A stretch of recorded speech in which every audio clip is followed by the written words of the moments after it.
milestone for our country. The International Institute for Strategic Studies, or IISS, is Asia's premier defense summit founded in 1958.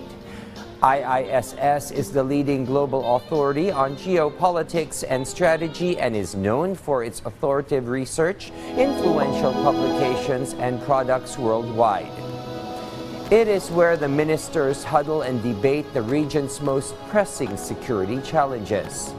Over 550 delegates representing more than 40 nations are in attendance. These include senior executives and leaders from the security, defense, geopolitics, military, and diplomatic sectors, as well as business leaders across the Asia-Pacific, Europe, and North America. The invitation to the Philippines to participate in IISS is a sign of acknowledgement of the challenges being faced by our country with regards to territory. President Marcos Jr. underscores the importance of the West Philippine Sea to trade around the world. He believes the Philippines' position is vital in the decision-making of policymakers worldwide. Indonesian President-elect retired General Prabowo Subianto, United States Defense Secretary Lloyd Austin also delivered a special address during the Defense Forum. Former keynote speakers are Singapore's Prime Minister Lee Hsien Loong, India's Prime Minister Narendra Modi, Japanese Prime Minister Kishida Fumio, and Australia's Prime Minister Anthony Albanese. Good evening. Good evening. Good evening. Presidents, Prime Ministers, Senior Ministers, Ministers, ladies and gentlemen, welcome to the 21st IISS Shangri-La Dialogue. It is a delight in my role as Executive Chairman of the IISS to open this summit and to do so in support of my Director General and Chief Executive, Dr. Bastian Giegerick, and of our recently appointed Executive Director of IISS Asia, Verlin Owens. Both have worked hard with our international staff across 5 offices to convene this Defense Diplomatic Summit.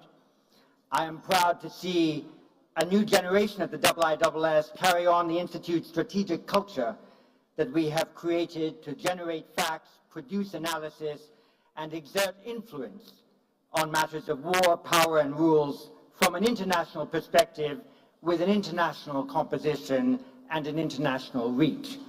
In the defense and security field, the IISS is the most trusted convener of governments in circumstances that they could not so readily create for themselves, largely because of our international personality and our reputation for original and policy-relevant strategic analysis. In my time as Executive Chairman, I hope to open up new markets for the IISS and help to maintain our excellent access to the top world so that we continue to provide these essential public goods in the interest of international peace and security. Our succession strategy at the IISS bears a passing resemblance to the one developed over the years by the Republic of Singapore, where a new generation is given full executive powers, while experienced talent remains professionally available to the new chief executive to maintain momentum and ensure further growth. This is the first intergovernmental summit held in Singapore since May 15, when Mr. Lawrence Wong took over as Prime Minister and Mr. Lee Hsien Loong assumed the new role of Senior Minister. We might then take a moment now to congratulate Senior Minister Lee on his 20 years of service as Prime Minister of Singapore and wish the very best to Prime Minister Wong as he begins his tenure.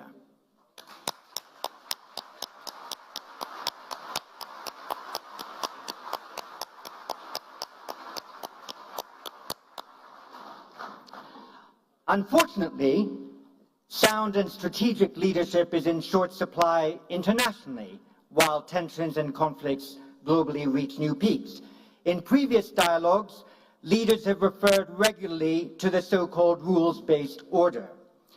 Recently, that stock phrase has felt so depleted of meaning that its very mention has inspired cynics and idealists alike to roll their eyes and mutter under their breath. The fact is that the rules-based order was taken for granted, insufficiently protected, and barely modernized. It was assumed that powerful states had an interest in the status quo and would feel no need to break the rules to maintain their own privileged status. It was assumed that the rules alone would command respect and that one could relax attention to the balance of power and military deterrence. These instruments of strategic peacekeeping were even disparaged as vestiges of a Cold War order that had no place in a postmodern international society.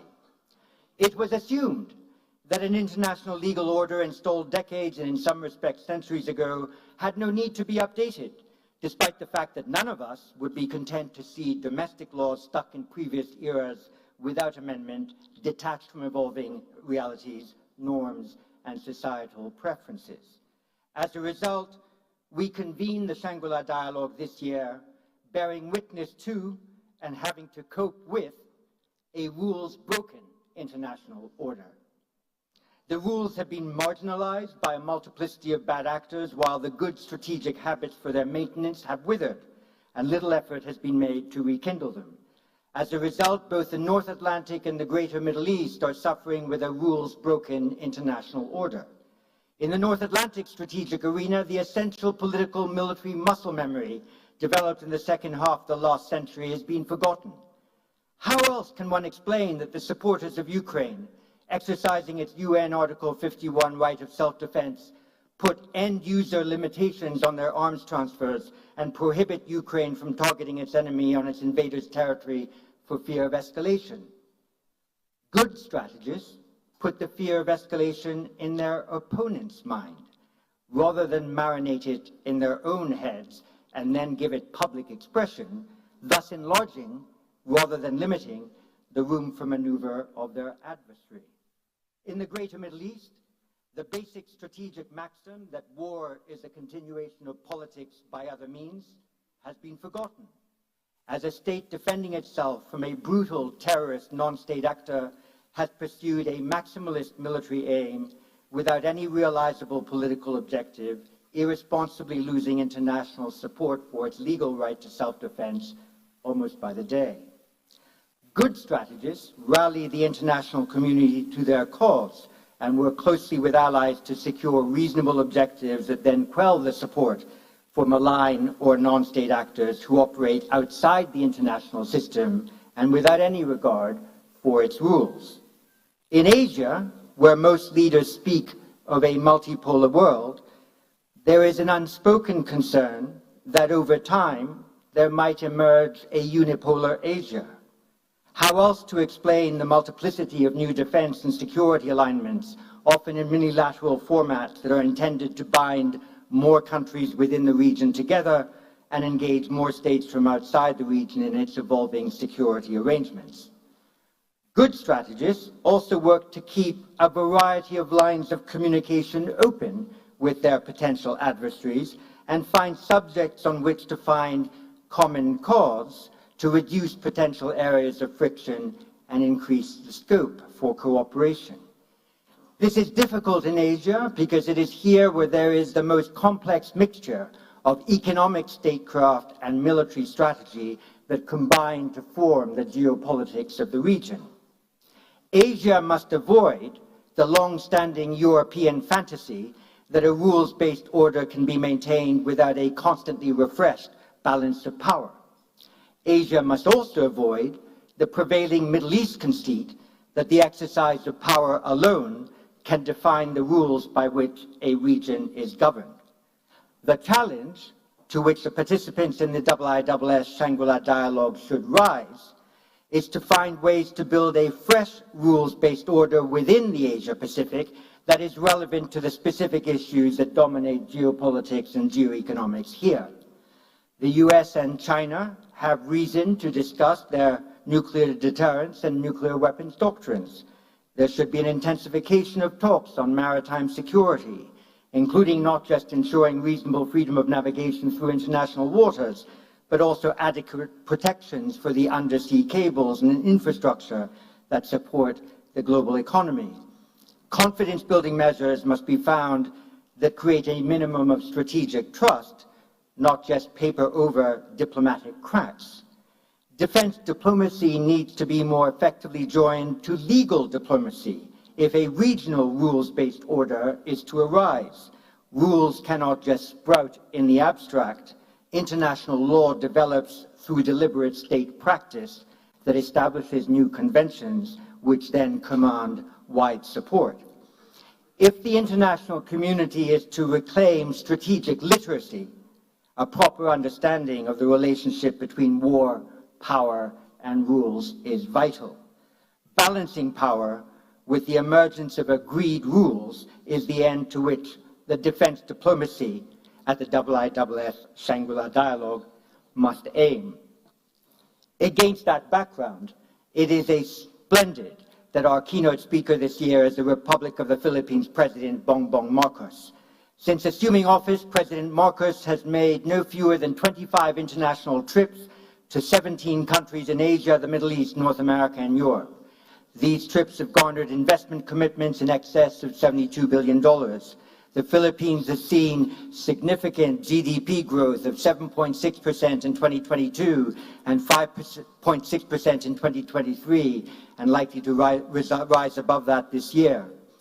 Economic security, from agriculture to trade and investment, remains a key focus of his administration. Under his presidency, the Department of National Defense has renewed or upgraded its partnerships with the United States, Australia, and Indonesia, while signing 6 major defense and security MOUs with Brazil, the UK, Canada, Vietnam, India, and Australia. It has also advanced reciprocal access agreements with Japan and France. A new comprehensive archipelagic defense concept is being conceived and implemented. President Marcos has raised the profile of his country internationally while preparing regionally to assume the chairmanship of ASEAN in 2026. We therefore have the honor tonight of hearing from one of the most dynamic leaders in Asia, whose country depends on finding the right combination of economic development, diplomatic relationships, military accords, confidence-building measures, and legal instruments to buttress its national security. Mr. President, the floor and this podium is yours.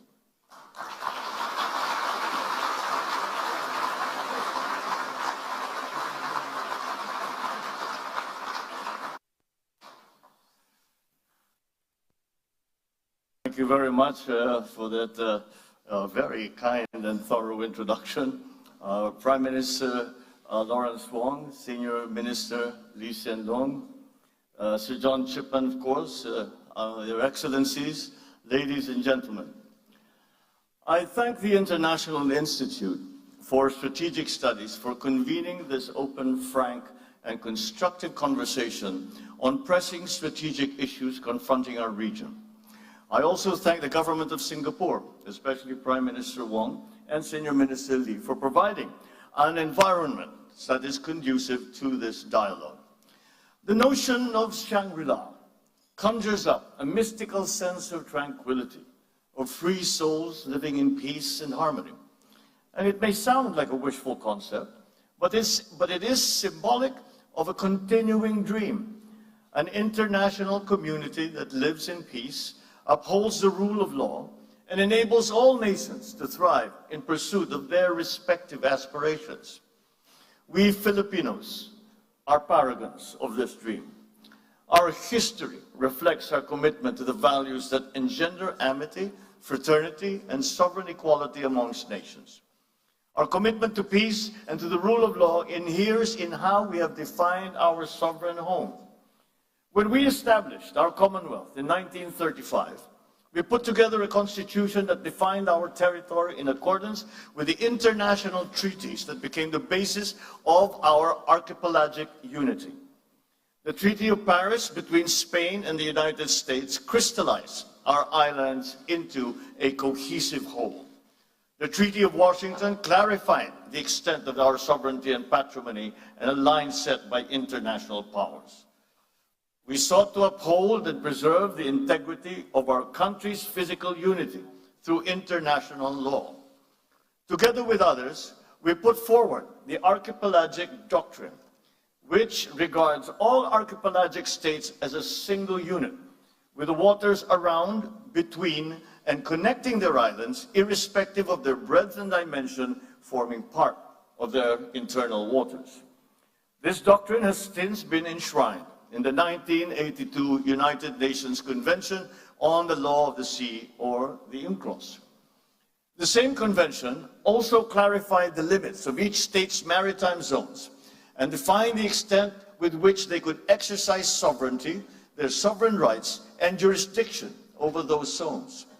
Accordingly, we have made a conscious effort to align our definition of our territory and our maritime zones with what international law permits and recognizes. This has been inscribed in Article 1 of our Constitution. As Senator, I was proud to co-sponsor our Archipelagic Baselines Law, which defines the basis of our maritime jurisdictions. As President, I look forward to signing our Maritime Zones Law, which will clarify the geographic extent of our maritime domain. Our efforts stand in stark contrast to assertive actions that aim to propagate excessive and baseless claims to force, intimidation, and deception. In the West Philippine Sea, we are on the front lines of efforts to assert the integrity of the UNCLOS as a constitution of the oceans. We have defined our territory and maritime zones in a manner befitting a responsible and law-abiding member of the international community. We have submitted our assertions to rigorous legal scrutiny by the world's leading jurists. So the lines that we draw in our waters are not derived from just our imagination, but from international law. We have on our side the 1982 UNCLOS and the binding 2016 Arbitral Award, which affirms what is ours by legal right. In this solid footing and through our clear moral ascendancy, we find the strength to do whatever it takes to protect our sovereign home, to the last square inch, to the last square millimeter. The life-giving waters of the West Philippine Sea flow in the blood of every Filipino. We cannot allow anyone to detach it from the totality of the maritime domain that renders our nation whole.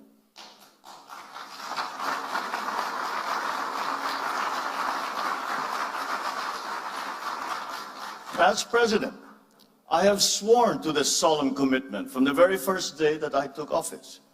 I do not intend to yield. Filipinos do not yield. Ladies and gentlemen, we are not only unyielding in protecting our patrimony, our rights, and our dignity as a proud and as a free country. We are also firm in our commitment to regional and global peace. We renew this commitment at this turbulent juncture of our history. I will repeat what I said at the United Nations almost 2 years ago. Amidst challenging global tides, an important ballast stabilizes our common vessel. Our open, inclusive, and rules-based international order is governed by international law and informed by the principles of equity and of justice. For the past 79 years, this rules-based order has allowed our region to flourish. The stability and the predictability that it has engendered has been crucial to the success of the stories of our region. Be it the post-war revival of Japan, the economic miracles of Korea in Southeast Asia, the rise of China and of India. When this world order was built in 1945, our forebears vowed to make the floors of the United Nations the last battlefield. We made a determination for humanity to survive and to never again be wiped out in another Holocaust. The Philippines has always been part of that history. Amidst the rubble of war, we were there, amongst the architects of the new peace.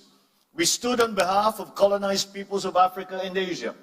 We opposed attempts to dilute the inviolability of the right to self-determination. We helped enshrine the right to independence in the Charter of the United Nations. In 1982, we led our global community in unanimously adopting the Manila Declaration on the Peaceful Settlement of Disputes. This affirmed that differences amongst nations must always be solved peacefully through legal and diplomatic processes, never through the threat or the use of force. Today, these norms are under significant stress. The world is facing a watershed moment. In our region, recent patterns of aggression and militarization and emerging arms races threaten our lands of promise with an uncertain future. In the midst of these significant shifts, I see 7 realities in the Indo-Pacific. First, the future of our region will be determined by many nations, each with its own unique experiences and aspirations. Yet, their respective agencies are being challenged by attempts to undermine our faith in prevailing international norms. Second, the strategic competition between China and the United States is permeating the evolving regional landscape. This rivalry is constraining the strategic choices of regional states. This contest is exacerbating flashpoints and has created new security dilemmas. Third, the region looks to ASEAN as the institution that will hold the center amidst these evolving dynamics. Yet, challenges threaten our unity and our centrality. Fourth, as geopolitics continues to permeate the global governance infrastructure, the role of bridge builders have become increasingly important to forge decisive multilateral solutions. Fifth, the global commons will continue to be crucial to the security of all states in the region. Access of developing countries to the high seas and to outer space and the peaceful uses of science and technologies is crucial to international development. Sixth, climate change remains a deadly challenge for the region and for the world.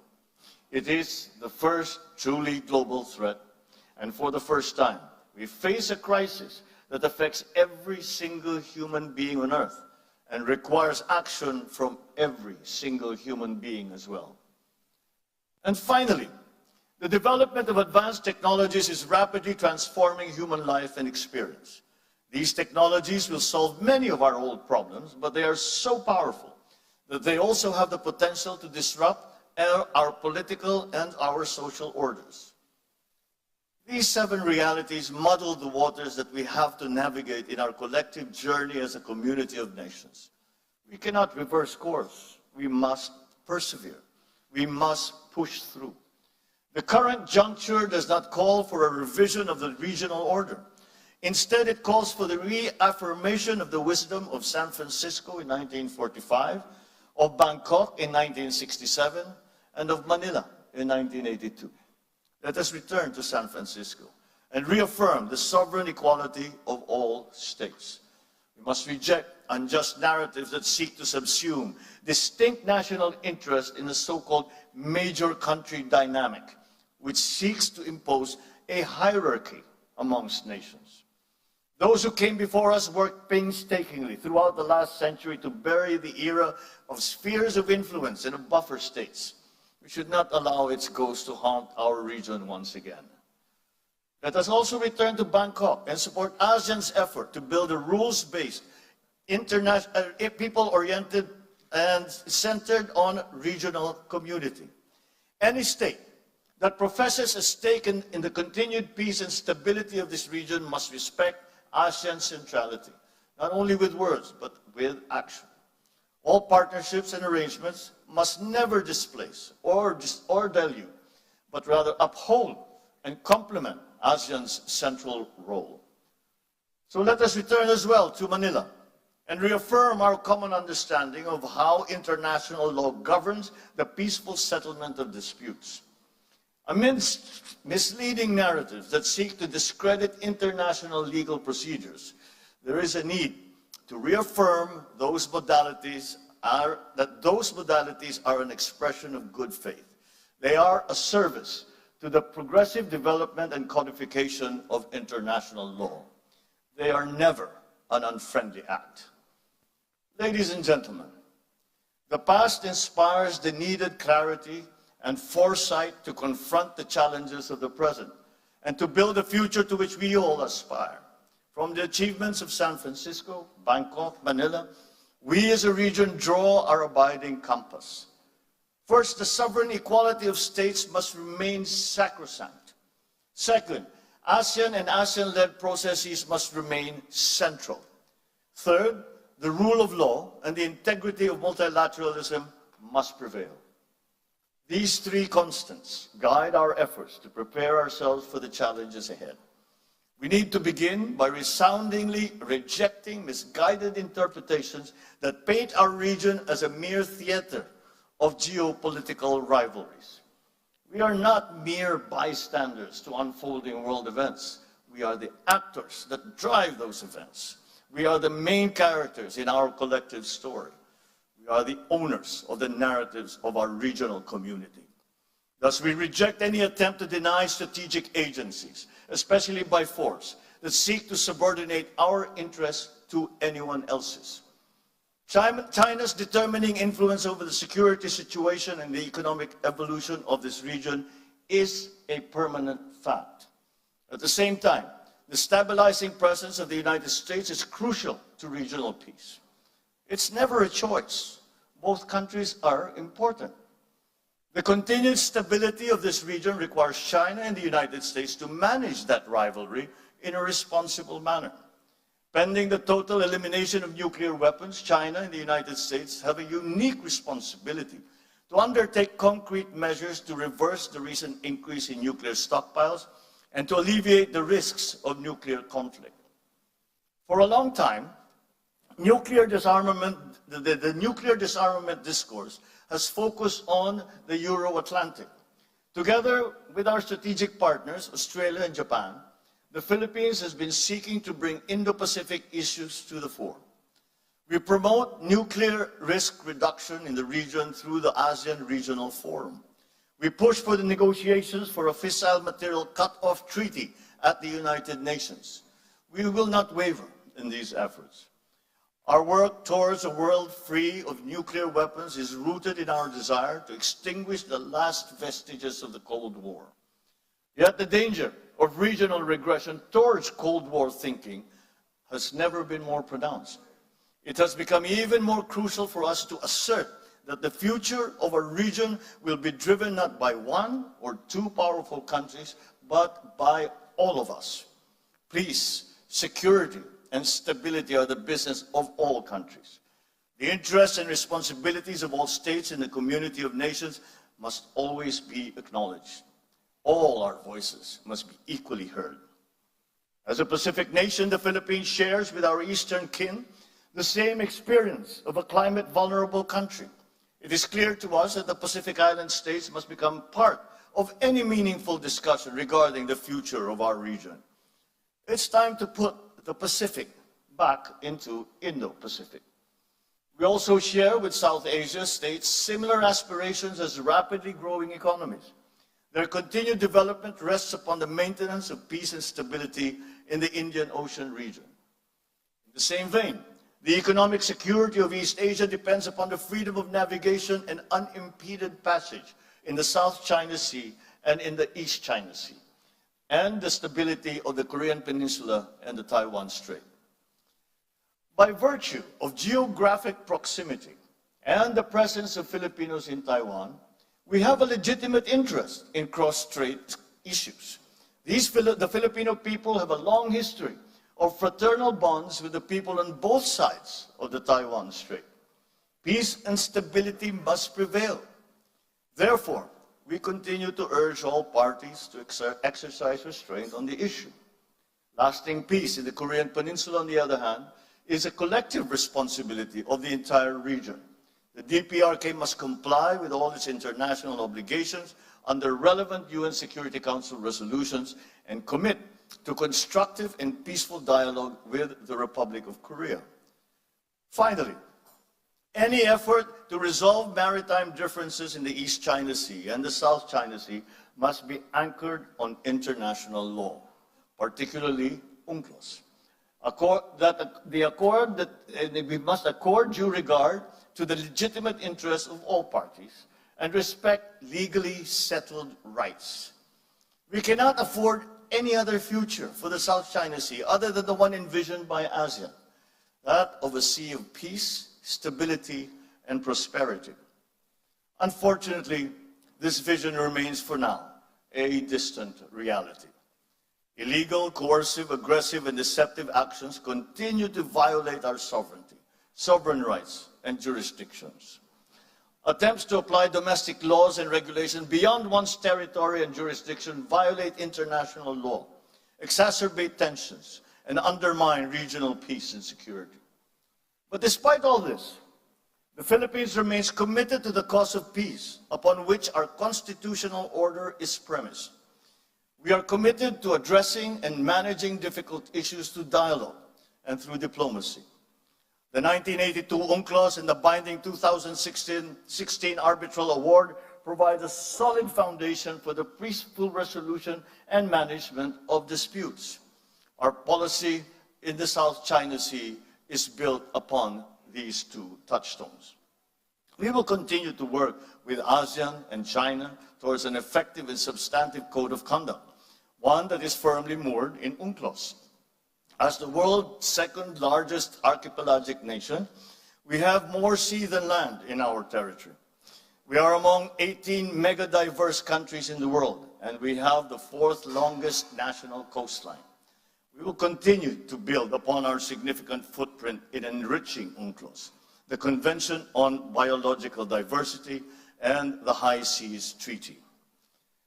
As we work to uphold the rule of law in international affairs, so shall we build our capabilities to protect our interests in our own maritime domain and in the global commons. Under our comprehensive archipelagic defense concept, we shall develop our capacity to project our forces into areas where we must, by constitutional duty and by legal right, protect our interests and preserve our patrimony. And as we build our defense capabilities, so shall we continue to invest in diplomacy. Our commitment to ASEAN centrality shall remain a core element of our foreign policy. At the same time, we shall strengthen our alliance with the United States and our strategic partnerships with Australia, Japan, Vietnam, Brunei, and all the other member states of ASEAN. We will also pursue more robust collaboration with friends, such as the Republic of Korea, India, amongst others.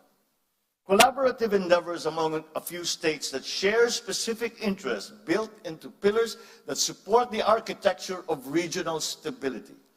It is in this spirit that we pursue trilateral collaboration with Indonesia and Malaysia in the Celebes Sea. It is the same rationale behind our broader cooperation with Australia, Japan, and the United States in our exclusive economic zone.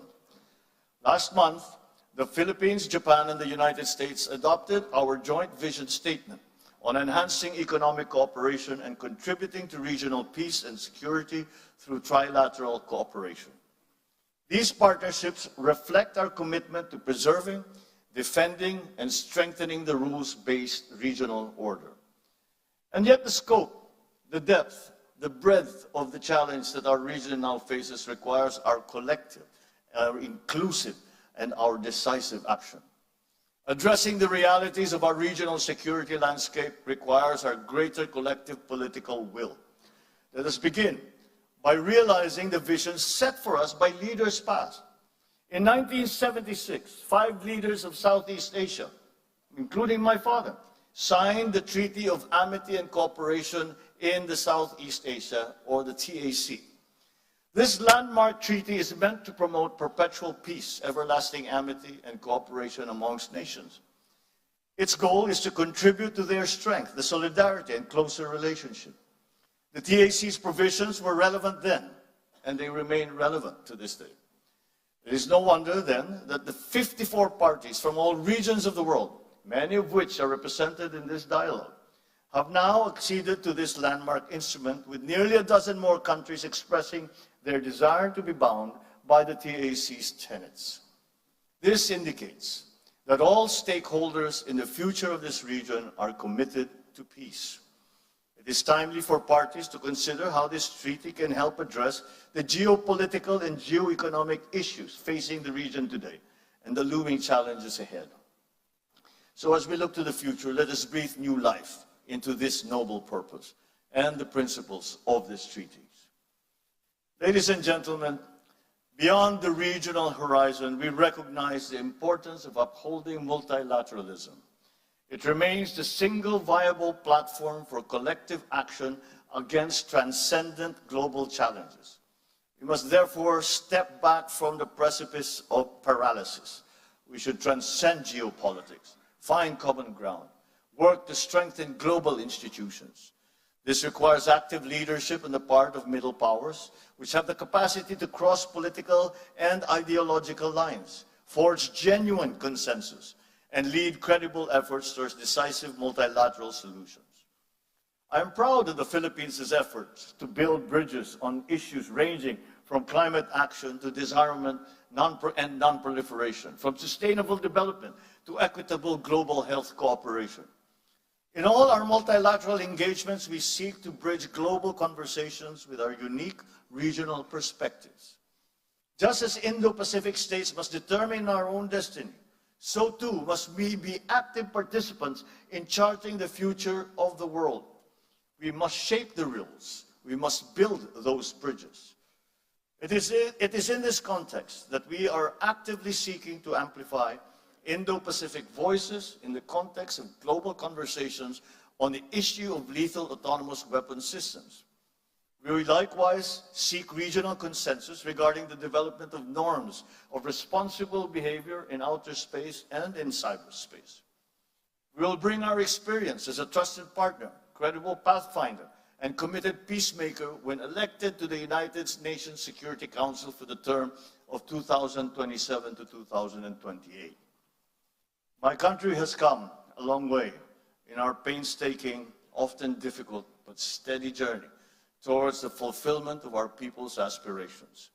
Despite daunting challenges and our increasing vulnerabilities, we remain on track to achieve our goal of a high-income economy and a prosperous country by the year 2040, a place where Filipinos live strongly rooted, comfortable, and secure lives. Our strong potentials come with an inevitable rise in our global standing. Just as we have done in the past, we will embrace our role in this region and around the world with a sense of purpose. We are determined to be a force for the good, a force for peace, a champion of regional and global unity, a staunch defender of the rules-based international order. The Indo-Pacific holds much promise as the fastest growing economic hub and the largest contributor to global growth. That premise must be kept alive. Furthermore, that promise must be fulfilled. Geopolitics must not distract us from our fundamental duty as civil servants, as public intellectuals, as statesmen, to deliver for our people and to safeguard the future of the coming generations. This is the reason why we strive for stability, for security, and for peace. This, ladies and gentlemen, is our core purpose, our collective commitment, our calling. It is for this most noble of causes that we must come together to win the future of our region and to make a better world. And with your help, with our partnerships, with the alliances that we forge, we will make it happen. Thank you and good evening.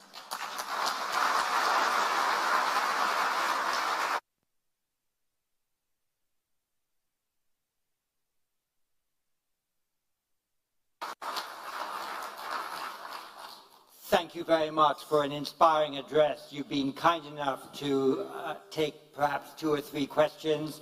So I will scan the room and see if an arm is raised or a hand or another gesture. There we are. If you were to stand up, sir, a microphone will come to you.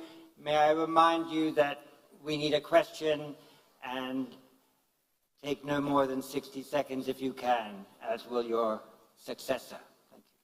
Thank you very much, Chair. Give me this wonderful chance to ask a question to our President. Mr. President, I noticed in your speech you mentioned many times about ASEAN centrality. You review the TAC, which your father signed, that show the bond of ASEAN. I think the ASEAN centrality is very important, but it's not, we cannot take it for granted. It comes actually, comes from the ASEAN way, the three principles. First, mutual respect. Second, consensus building. Third, considerate other parties' comfort level. In my words, to put it simply, we can summarize it as three no's: non-intervention, and non-use of force, and non-hyping up hotspots. Only because of these principles strictly followed by ASEAN members and other stakeholders that we have ensured the ASEAN and East Asia at large for a long-lasting peace since the end of the colonial rules in history. So we cherish a lot. I fully agree with you. I support the centrality of ASEAN. And even some professor like Cashel Makboni, he suggests ASEAN is deserved to award a Nobel Peace Prize. I agree with him. Thank you very much. I think your question is, do you agree with me? So President Marcos, yes, please. My question is, President, in the eyes of the international community, some of your Philippines' behavior in recent times, it now sounds like you really consider other parties' comfort level, and there is a risk of ruining the regional long-earned, long-lasting peace since the end of the colonial history. What's your comments on that? Thank you very much. Well, I cannot imagine what you must be referring to if the reference or the allusion is to the Philippines somehow tearing apart what we have agreed on with in ASEAN in terms of ASEAN centrality.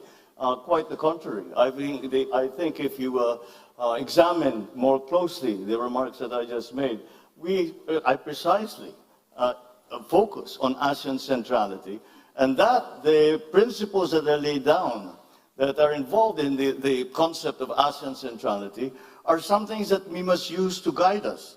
And if we have been distracted in the past years or so, then it's time for us to return and remember, once again, what ASEAN was created for. And that is to create an aggregation of nations that have very many common interests, and that can be, and that partnerships within that multilateral organization can help each other and help the region. And so the Philippines is still remains true to the principles that were established and upon which ASEAN was born.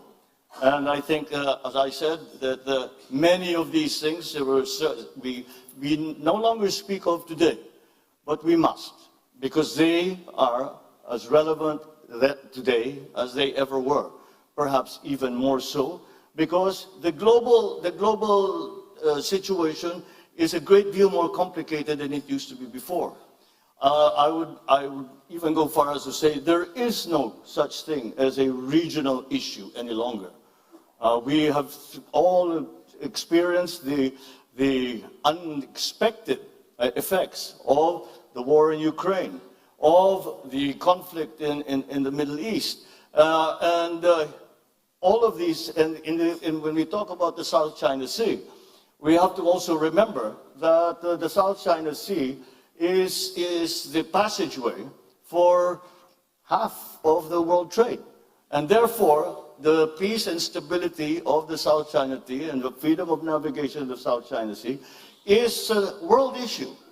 And that is what I am proposing. And I am saying that yes, it is a regional issue, but we must examine and be part of the discussion. We must include all parties in that discussion, because now it is not just ASEAN member states who are stakeholders, and it is quite easy to see that it is in fact the entire world that have become stakeholders in the peace and stability of our region. Thank you. I'll take one question. Yes, you, sir, with your hand up. If you stand up, it might attract magnetically a microphone towards you. Thank you very much.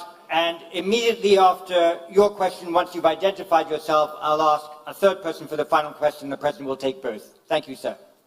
Thank you, John. It's Dimitri Sevastopoulos from the Irish delegation of two people. Another small country. President Marcos, I'm going to ask you a very direct question, if you don't mind, which is, if Chinese Coast Guard water cannons killed a Filipino sailor, would that cross a red line? And then can you also give us a sense of what are the actions that would trigger a request from Manila to Washington to invoke the US-Philippines Mutual Defense Treaty? Thank you. And I will ask as the last question, Justin Bakisal. If you could stand, I know you sought the floor, and if a microphone were to come to you, you're right over there. Thank you. And the President will then answer both questions. Thank you. You're one of our young leaders from ASEAN, so please go ahead. Magandang gabi, Mr. President. Good evening, Mr. President. My question relates to your vision for the force posture of the Philippines by the end of your term.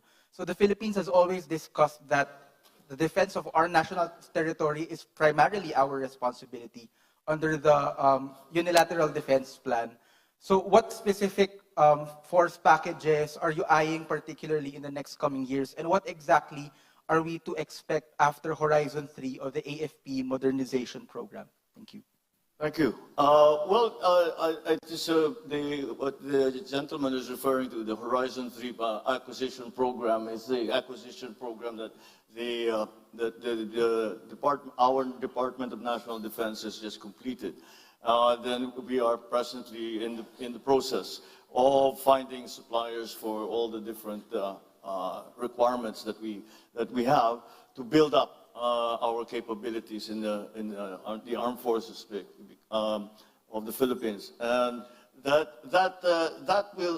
we are hoping that these acts are just a deterrence, and we, as they say, to work for peace, prepare for war, and it is an unfortunate truth. But and that is why we have undertaken this long-term. It has been going on for many years now. This long-term plan of increasing the capabilities of our military and our civilians, such as the Coast Guard in the Philippines. To go back to the first question, what would happen if there was an incident that ended up killing a Filipino serviceman, be they a Coast Guard or in the military and part of the Navy? Well, that would be that would certainly increase the level of response, and if by a willful act on a Filipino, not only serviceman, but even a Filipino citizen, if a Filipino citizen is killed by a willful act, that is, I think, very, very close to what we define as an act of war, and therefore we will respond accordingly. And our treaty partners, I believe, also hold that same standard for when the actions, with the joint action, will be undertaken in support of any such incident in the Philippines. Once we already have suffered injury, but thank God we have not yet gotten to the point where any of our participants, civilian or otherwise, have been killed. But once we get to that point, that is certainly, we would have crossed the Rubicon, certainly crossed the Rubicon. Is that a red line? Almost certainly it's going to be a red line. Mr. President, you have helped us to set the agenda, you have provoked our thinking, you've spurred us to action. That is the keynote speech that we needed, that is the keynote speech that we got. you have sung for your supper. I think it's time for you to enjoy it. Thank you, sir. Thank you. Thank you very much.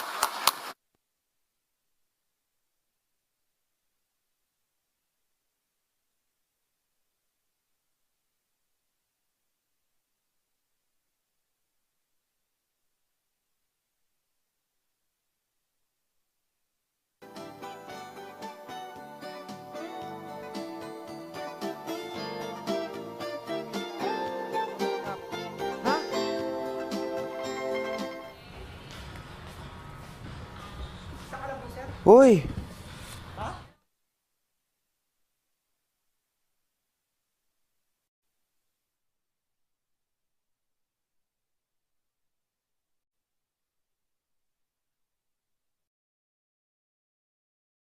Can you ask? Pinapunta na ako dito eh.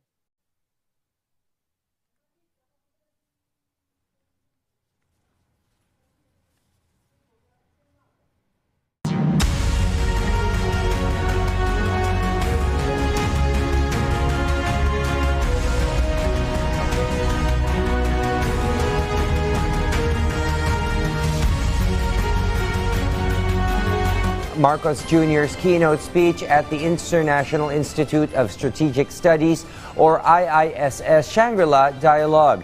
The chief executive highlighted the country's legal, diplomatic, and geopolitical position on the West Philippine Sea. He reiterated the country's commitment to peace and rule of law, upholding integrity through the international law. He also vowed to protect our sovereign home until the last square inch. President Marcos Jr. mentioned about the global threat and deadly challenge that is climate change. He also underscored the development of advanced technology that helps transform human life and experience, but has potential to disrupt political and social orders. Last month, the Philippines, the United States, and Japan held a trilateral summit to enhance economic cooperation, regional peace, and security. He also stressed how the economic security depends on freedom of navigation in South and East China Sea, adding that resolved maritime differences must be anchored on international law, as the country is committed to achieving peace and stability in the region. And that concludes President Ferdinand R. Marcos Jr.'s historic keynote speech at the International Institute for Strategic Studies, or IISS Shangri-La Dialogue, the Asia's premier defense forum. I am William Theo, and this is PTV special coverage. Stay tuned for more news and updates on PTV News Tonight at 9:30 p.m.